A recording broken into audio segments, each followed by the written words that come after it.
किया रे याद पर जहिया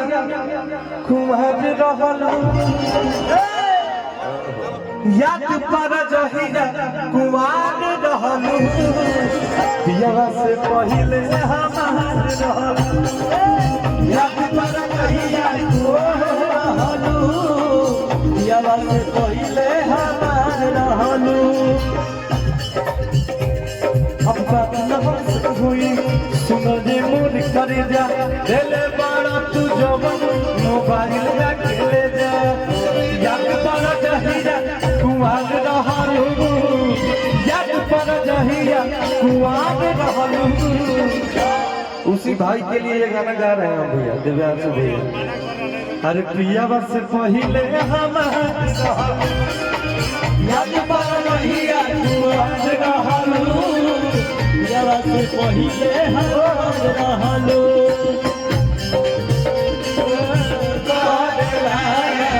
बागीर कहलाए काला कमरा जाए साथी जाही में हमरा रहेला हौसला जाए साथी जाही में हमरा रहेला याद पर जाए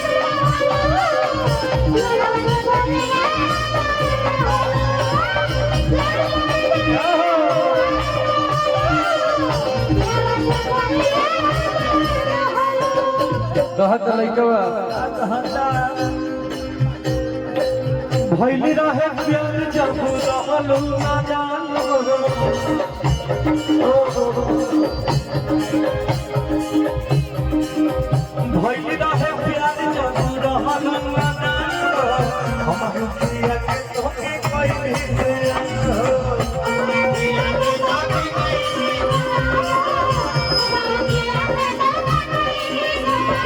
जब हमनी के सही स्कूल में पढ़त नहीं जा हम घर से लिट्टी लेके आई तू घर से पराठा लेके आवा हमार लिट्टी तू खा तार पराठा हम खाई अपना हाथ से तारा के खिलाई ऊ बात कहता कैसे भइल रहे प्यार जब रहलू ना हम किया के तोके कोई हिस्से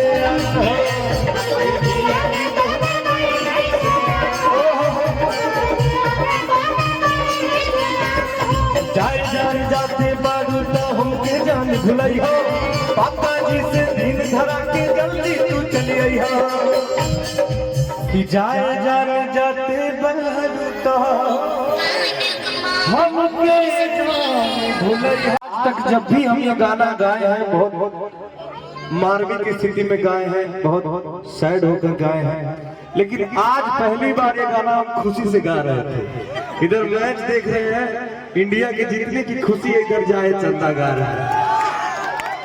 भारत माता की भैया एक बात